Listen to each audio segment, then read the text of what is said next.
స్వతంత్ర భారతదేశంలో అత్యంత విజయవంతమైన స్టార్టప్ స్టేట్ తెలంగాణ అని చెప్పారు బీఆర్ఎస్ లీడర్స్. రాష్ట్రాన్ని దేశాన్ని నడిపే నాయకత్వానికి స్పష్టత ఉంటే జవాబుదారీతనం పెరుగుతుందని, దాని ద్వారా అభివృద్ధి వేగవంతమవుతుందన్నారు. హైదరాబాద్ నడిబొడ్డున 7,000 కోట్ల భూస్కామ్ జరిగిందన్నారు. నాదర్గుల్ భూములపై రాష్ట్ర ప్రభుత్వం కన్నుపడిందన్నారు.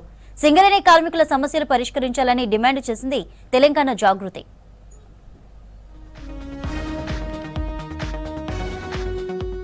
స్వతంత్ర భారతదేశంలో అత్యంత విజయవంతమైన స్టార్టప్ స్టేట్ తెలంగాణ అని చెప్పారు బీఆర్ఎస్ వర్కింగ్ ప్రెసిడెంట్ కేటీఆర్. పోరాటాలు, త్యాగాల ఫలితంగా తెలంగాణ రాష్ట్రం ఏర్పడిందన్నారు. తెలంగాణ ప్రస్థానం అంటే ఆత్మగౌరవం, ఆకాంక్ష, పురోగతికి నిదర్శనమని చెప్పారు. న్యూయార్క్లోని కొలంబియా బిజినెస్ స్కూల్లో జరిగిన 21వ వార్షిక ఇండియా బిజినెస్ కాన్ఫరెన్స్ లో పాల్గొన్నారు కేటీఆర్. రాష్ట్రాన్ని, దేశాన్ని నడిపే నాయకత్వానికి స్పష్టత ఉంటే జవాబుదారీతనం పెరుగుతుందని, దాని ద్వారా అభివృద్ధి వేగవంతమవుతుందన్నారు కేటీఆర్.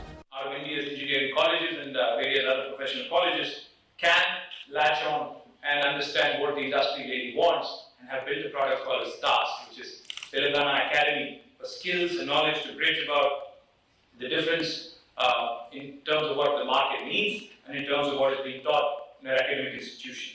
హైదరాబాద్ నడిబొడ్డున 7,000 కోట్ల భూ స్కామ్ జరిగిందన్నారు మాజీ మంత్రి హరీష్ రావు. నాదర్గుల్ భూములపై రాష్ట్ర ప్రభుత్వం కన్నుపడిందన్నారు. నాదర్గుల్లోని 376 ఎకరాల భూములను కొల్లగొట్టాలని చూస్తోందన్నారు. నాదర్గుల్ భూముల స్కామ్ వెనుక ప్రభుత్వంలో ఉన్న పెద్దల పాత్ర ఉందని ఆరోపించారు. ఆర్డీఓ, హైడ్రా అధికారులు నాదర్గుల్ భూములను ఎందుకు కాపాడడం లేదని ప్రశ్నించారు హరీష్.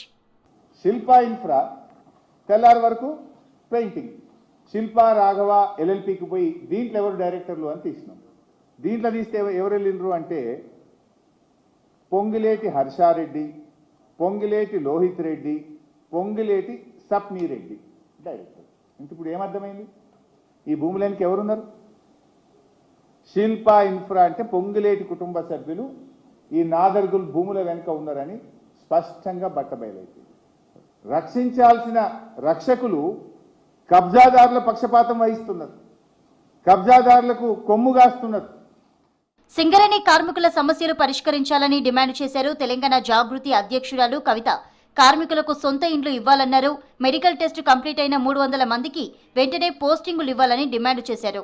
హైదరాబాద్ బంజారాహిల్స్లోని తెలంగాణ జాగృతి కార్యాలయంలో సేవ్ సింగరేణి పేరుతో నిర్వహించిన రౌండ్ టేబుల్ సమావేశంలో పాల్గొన్నారు కవిత. సింగరేణిపై రాష్ట్ర ప్రభుత్వానికి భావోద్వేగం, ప్రేమ, అవగాహన లేదని విమర్శించారు కవిత. ప్రభుత్వం సింగరేణి సమస్యలు పరిష్కరించకపోతే బొగ్గుబాయి బాట పడతామన్నారు.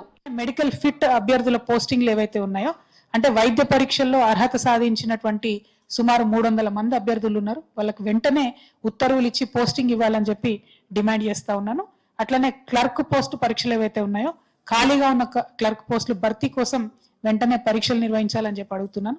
ఏదైతే సెంట్రల్ గవర్నమెంట్ హెల్త్ స్కీమ్ ఉంటుందో CGHS, ఆ రేట్స్ అప్లై చేయాలని చెప్పి నేను డిమాండ్ చేస్తా ఉన్నాను. మళ్ళొకసారి అవసరమైతే సమ్మె చేయడానికి కూడా వెనకాడబోవడం అని రియాజ్ ఏదైతే చెప్పిందో దానికి నేను జాగృతి తరఫున సంపూర్ణంగా మద్దతు తెలియజేస్తా ఉన్నాను. బీఆర్ఎస్ రాష్ట్ర కార్యాలయంలో జగ్జీవన్ రామ్ జయంతి వేడుకలు నిర్వహించారు. జగ్జీవన్ రామ్ చిత్రపటానికి పూలమాలలు వేసి నివాళులర్పించారు బీఆర్ఎస్ నేతలు. దేశానికి జగ్జీవన్ చేసిన సేవలను గుర్తు చేసుకున్నారు.